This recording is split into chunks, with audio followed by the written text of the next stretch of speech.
Good morning, friends. It's time for Bible and coffee. I've got my coffee. Mm. Day 140 already, May 20th.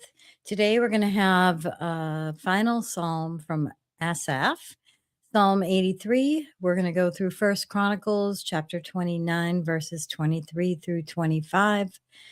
First Kings chapter 2, verses 13 through chapter 3, verse 15, and Second Chronicles 1, verses 2 through 13. Actually, First Chronicles 1 as well, I believe. Yes. So let's go ahead and get started. We're crying out to God for intervention. Psalm 83. A song, a psalm of Asaph. O God, do not remain silent. Do not turn a deaf ear. Do not stand aloof, O God. See how your enemies growl, how your foes rear their heads. With cunning, they conspire against your people. They plot against those you cherish. Come, they say, let us destroy them as a nation, so that Israel's name is remembered no more. With one mind, they plot together. They form an alliance against you, the tents of Edom and the Ishmaelites of Moab and the Hagrites, Byblos, Ammon, and Amalek, Philistia, with the people of Tyre. Even Assyria has joined them to reinforce Lot's descendants. Do to them as you did to Midian, as you did to Sisera and Jabin at the river Kishon, who perished at Endor and became like dung on the ground. Make their nobles like Oreb and Zeb, all their princes like Zebah and Zalmunna, who said, let us take possession of the pasture lands of God.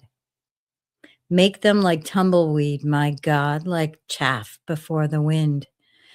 As fire consumes the forest, or a flame sets the mountains ablaze, so pursue them with your tempest and terrify them with your storm. Cover their faces with shame, Lord, so that they will seek your name. May they ever be ashamed and dismayed. May they perish in disgrace. Let them know that you, whose name is the Lord, that you alone are the Most High over the earth. All right, we're going to move on to Solomon taking the throne. We're going to cover First Chronicles chapter 29, verses 23 through 25, and Second Chronicles, verse 1 from chapter 1. This is approximately 970 BC.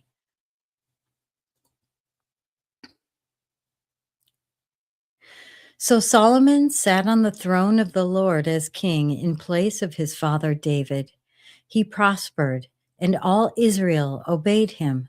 All the officers and warriors, as well as all of King David's sons, pledged their submission to King Solomon.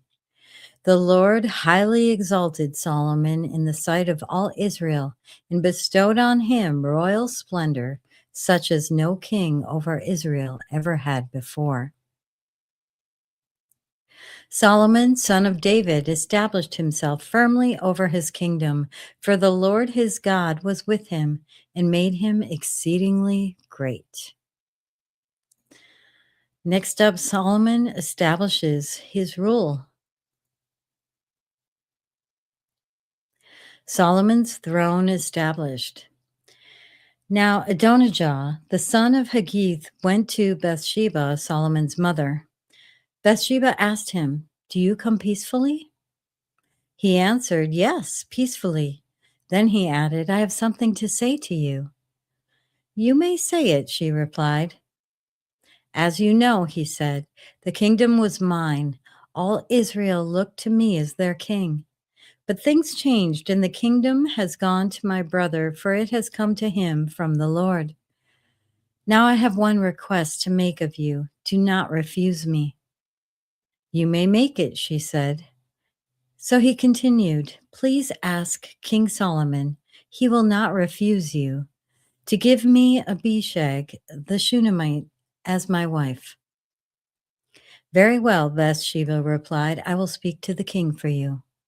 When Bathsheba went to King Solomon to speak to him for Adonijah, the king stood up to meet her, bowed down to her, and sat down on his throne. He had a throne brought for the king's mother, and she sat down at his right hand. "I have one small request to make of you," she said. "Do not refuse me." The king replied, "Make it, my mother. I will not refuse you." So she said, "Let Abishag the Shunammite be given in marriage to your brother Adonijah." King Solomon answered his mother, "Why do you request Abishag for the Shunammite for Adonijah? You might as well request the kingdom for him. After all, he is my older brother. Yes, for him and for Abiathar the priest and Joab son of Zeruiah." Then King Solomon swore by the Lord, "May God deal with me, be it ever so severely, if Adonijah does not pay with his life for this request. And now, as surely as the Lord lives, he who has established me securely on the throne of my father David has founded a dynasty for me as he promised. Adonijah shall be put to death today." So King Solomon gave orders to Benaiah, son of Jehoiada, and he struck down Adonijah, and he died. To Abiathar the priest, the king said, "Go back to your fields in Anathoth. You deserve to die, but I will not put you to death now, because you carried the ark of the sovereign Lord before my father David and shared all my father's hardships." So Solomon removed Abiathar from the priesthood of the Lord, fulfilling the word of the fulfilling the word the Lord had spoken at Shiloh about the house of Eli. When the news reached Joab, who had conspired with Adonijah, though not with Absalom, he fled to the tent of the Lord and took hold of the horns of the altar. King Solomon was told that Joab had fled to the tent of the Lord and was beside the altar. Then Solomon ordered Benaiah, son of Jehoiada, "Go, strike him down." So Benaiah entered the tent of the Lord and said to Joab, "The king says, 'Come out.'" But he answered, "No, I will die here." Benaiah reported to the king, "This is how Joab answered me." Then the king commanded Benaiah, "Do as he says. Strike him down and bury him, and so clear me and my whole family of the guilt of the innocent blood that Joab shed. The Lord will repay him for the blood he shed, because without my father David knowing it had a knowing Knowing it, he attacked two men and killed them with the sword. Both of them, Abner, son of Ner, commander of the Israel's army, and Amasa, son of Jether, commander of Judah's army, were better men and more upright than he. May the guilt of their blood rest on the head of Joab and his descendants forever. But on David and his descendants, his house and his throne, may there be the Lord's peace forever." So Benaiah, son of Jehoiada, went up and struck down Joab and killed him, and he was buried at his home out in the country. The king put Benaiah, son of Jehoiada, over the army in Joab's position, and replaced Abiathar with Zadok the priest. Then the king sent for Shimei and said to him, "Build yourself a house in Jerusalem and live there, but do not go anywhere else.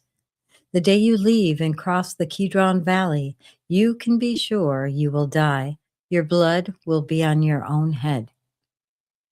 Shimei answered the king, "What you say is good. Your servant will do as my lord the king has said." And Shimei stayed in Jerusalem for a long time.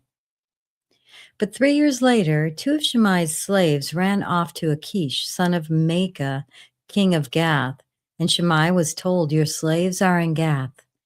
At this, he saddled his donkey and went to Achish at Gath in search of his slaves.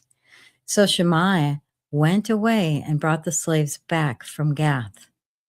When Solomon was told that Shimei had gone from Jerusalem to Gath and he had returned, the king summoned Shimei and said to him, "Did I not make you swear by the Lord and warn you on the day that you leave to go anywhere else, you can be sure you will die?" At that time you said to me, 'What you say is good, I will obey.' Why then did you not keep your oath to the Lord and obey the command I gave you?"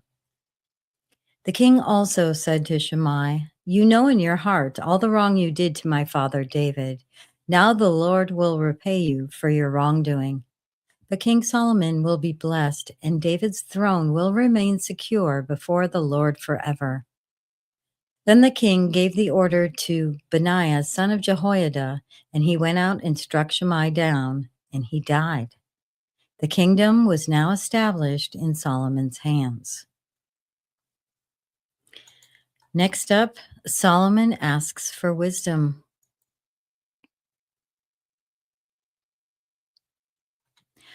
Solomon made an alliance with Pharaoh, king of Egypt, and married his daughter.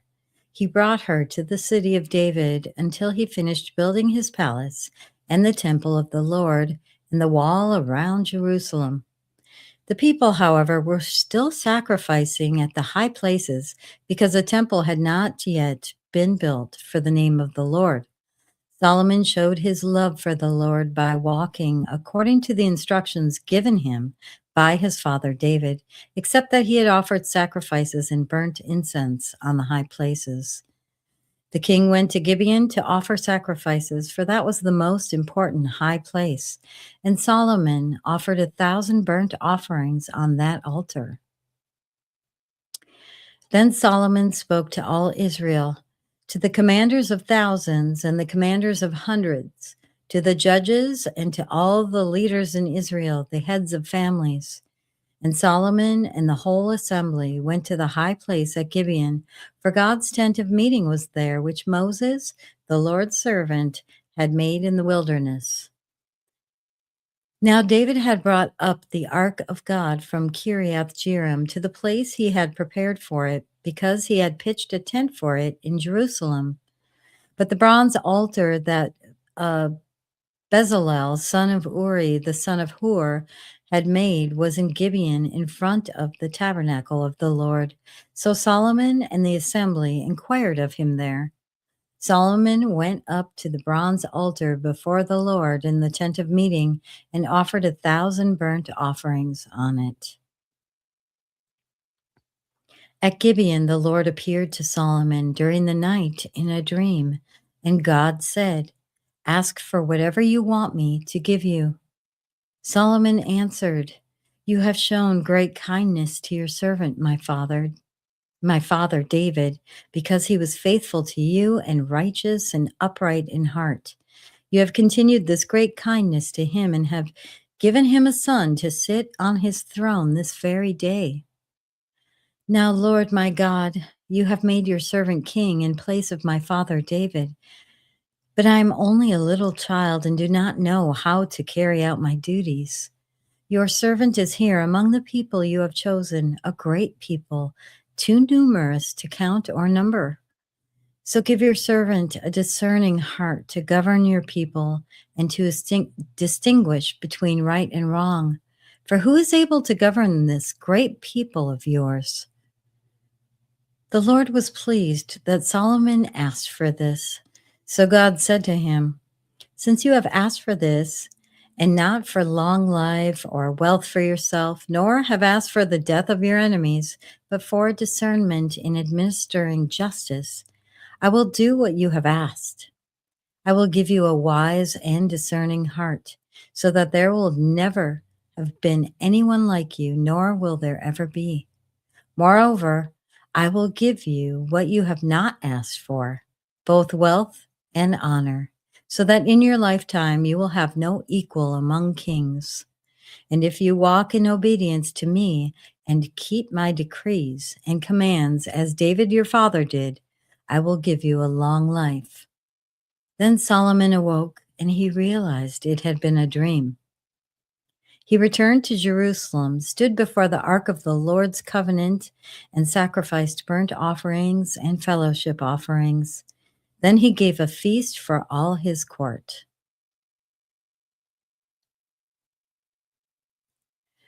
So now Chronicles might relay some similar information. Just gonna have a sip of coffee.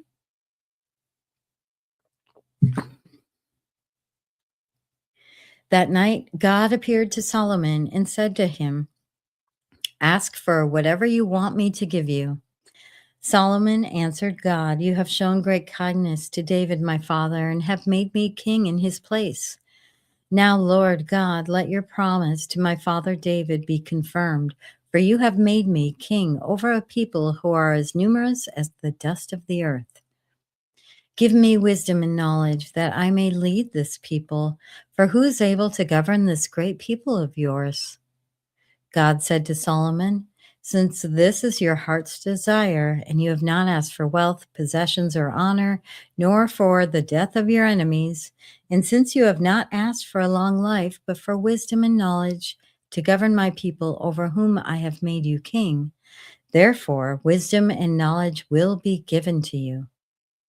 And I will also give you wealth, possessions, and honor, such as no king who was before you ever had, and none after you will have."